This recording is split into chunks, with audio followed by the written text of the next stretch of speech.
Assalamualaikum warahmatullahi wabarakatuh. Pada video ini kita akan melakukan instalasi IDE ya yang cukup populer untuk Python ini, dan kemungkinan ini akan menjadi IDE utama saya ketika saya membuat playlist tutorial dasar pemrograman Python.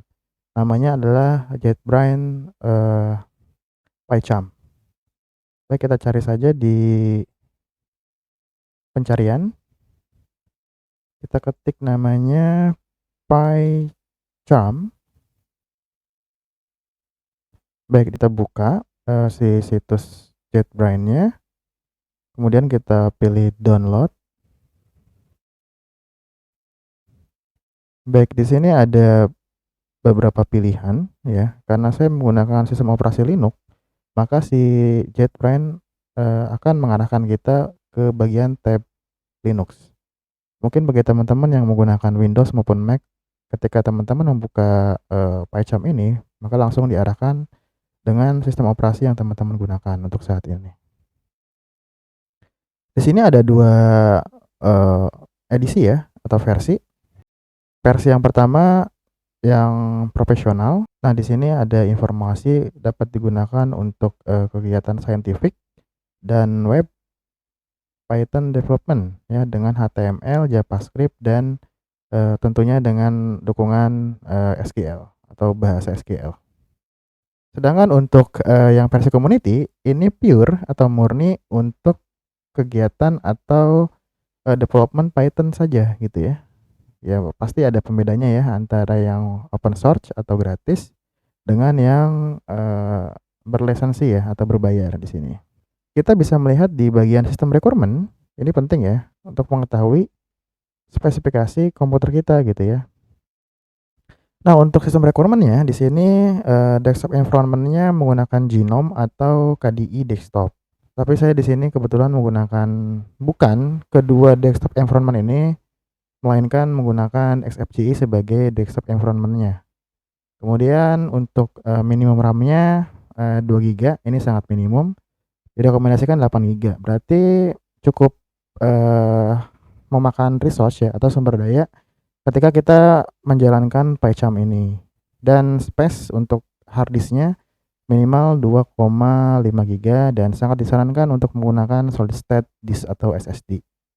Untuk layar kayaknya tidak ada masalah ya. Dan ini dapat menjalankan untuk Python versi 2.7 atau versi 3 ya, atau versi 3.5 atau yang terbaru. Di komputer saya, di sini saya menggunakan RAM 4 GB ya. Saya pengen tahu nanti apakah berjalan dengan baik atau tidak. Tapi bagi teman-teman yang memang RAM-nya 4 GB, itu boleh mencoba atau boleh dicoba gitu ya. Tapi untuk 2 GB saya sarankan tidak menggunakan PyCharm ini ya, lebih baik menggunakan Visual Studio Code, Jupyter Notebook, ataupun Atom yang memang sudah terpasang extension maupun package-nya ya, jadi lebih ringan.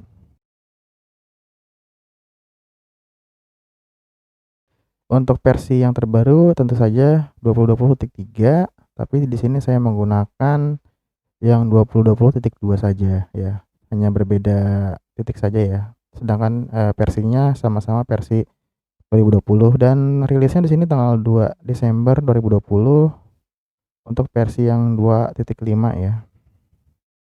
Sedangkan yang 3.1 ini 21 Desember 2020 ya, hanya hitungan minggu saja ya perbedaannya. Nah, di sini ada dua pilihan ya, ada untuk Linux ya, untuk yang community ada yang Linux TargetZ, kemudian dengan Anaconda, dengan Windows dan lain-lain. Dan di sini saya mendownload untuk versi Linux dengan Anaconda.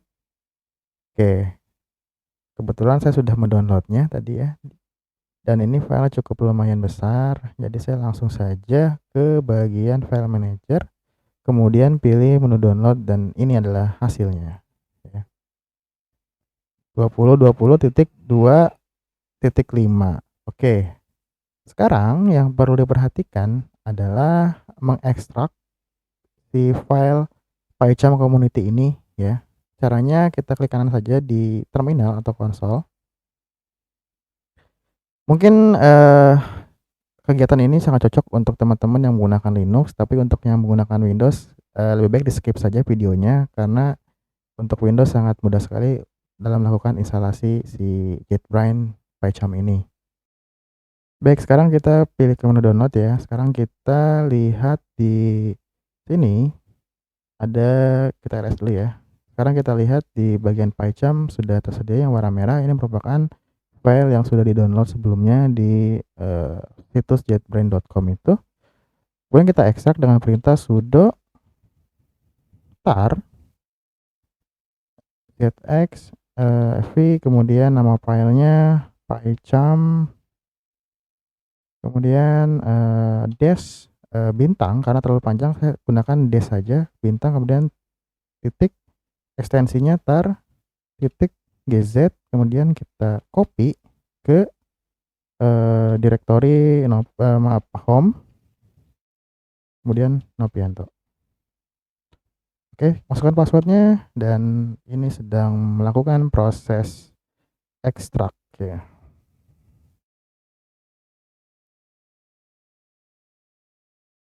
Oke, sudah berhasil dalam melakukan ekstrak dan pengkopian ke direktori home nama user, misalnya cd home.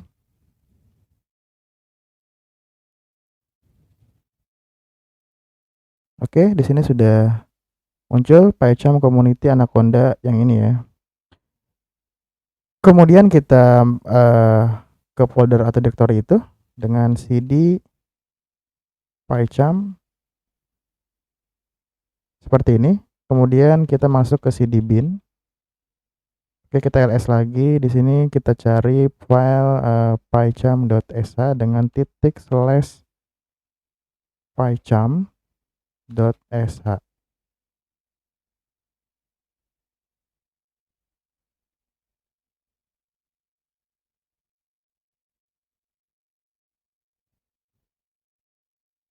Oke, ini sudah terbuka si PyCharm-nya, dan sekarang kita lihat di bagian start menu, kita cari PyCharm. Nah, di sini teman-teman bisa lihat bahwa PyCharm ini belum terpasang atau belum terdeteksi oleh sistem operasi saya. Jadi kalau saya mau membuka PyCharm ini, saya harus mengulang kembali atau membuka kembali terminalnya atau konsolnya, dan itu sangat merepotkan. Untuk itu kita buat shortcut desktop ya, di bagian configure kita pilih create desktop entry ya. Kemudian ini kita oke.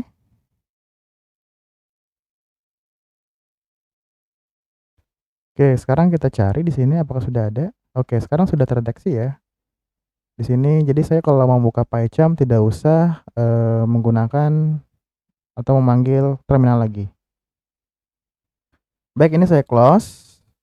Ini juga saya close. Kemudian saya langsung membukanya dari sini saja. Oke, ini saya enter. Dan kita harus menunggu. Oke, ini sudah muncul. Nah, ini cukup cepat ya di komputer saya walaupun RAM-nya 4 GB karena mungkin ya pakai Linux kali ya. Oke, setelah itu jangan lupa kita aktifkan virtual environment yang pernah kita buat. Kita kembali lagi berarti ya ke terminal, ke CD dokumen, CD tutorial Python. Kemudian kita lihat di sini ls, nama saya, nama virtual environment-nya mynv, berarti search mynv, kemudian bin, kemudian activate. Oke, kita sudah mengaktifkan virtual environment-nya, dan sekarang kita buat project di sini. Nah, secara default project ini akan disimpan di folder saya ya, di tutorial Python, kemudian dengan nama Python project ya. atau kita juga bisa, memilih secara manual ya. Di sini sudah benar, cuman di sini ada Python project. Kita lihat di sini, di dokumen tutorial. Nah, di sini tidak ada Python project ya. Berarti ini akan dibuatkan nih oleh si PyCharm, tapi kita tidak akan membuat lagi, tapi kita hanya memanggil atau menggunakan kembali dari virtual environment yang pernah kita buat sebelumnya. Sekarang kita pilih exciting, coba kita pilih di sini, kemudian virtual environment, cari interpreternya dengan pilihan ini.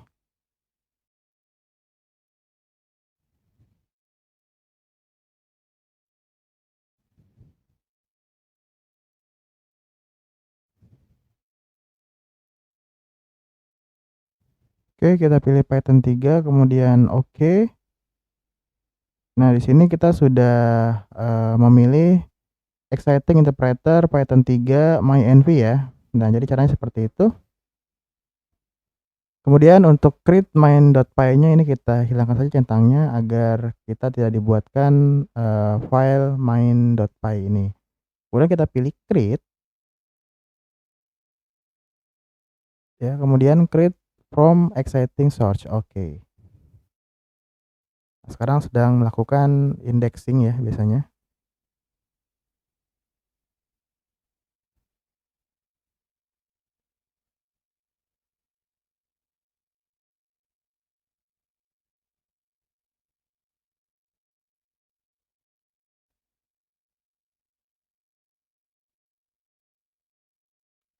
Oke, sekarang kita buat file di MyEnv, klik kanan, kemudian new file, Python file.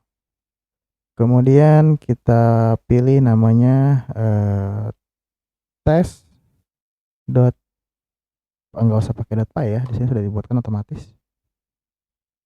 Kita tunggu, sedang indexing di sini.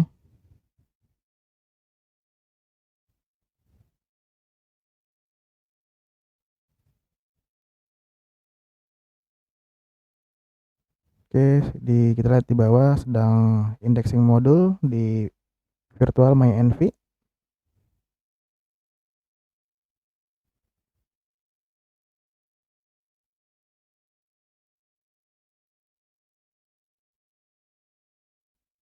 Baik, sekarang sudah selesai dalam melakukan indexing. Sekarang kita coba ya. Sebelum itu pastikan kita sudah menyeting sesuai dengan kebutuhan kita ya. Di klik file, kemudian setting. Biasanya di sini yang sering saya setting adalah bagian appearance atau tampilan. Nah, di sini untuk theme-nya kita pilih Darkula atau mau yang intelligent like ya, atau yang putih gitu ya, yang like. Tapi di sini saya menggunakan Darkula aja yang warna hitam, jadi biar kita tidak capek ya melihat layar monitor. Kemudian use custom font. Di sini font size-nya biasanya saya menggunakan 14 agar terlihat lebih besar ya. Kemudian untuk ini udah cukup. Kemudian di apply ya. Kemudian saya pilih keymap. Biasanya saya pilih font increase-nya saya tambahkan di bagian kontrol sama dengan. Oke, remove. Untuk decrease-nya atau untuk dikecilkan font-nya kontrol minus. Oke, remove, apply. Oke, udah segitu aja kalau saya. Ya kayak gini.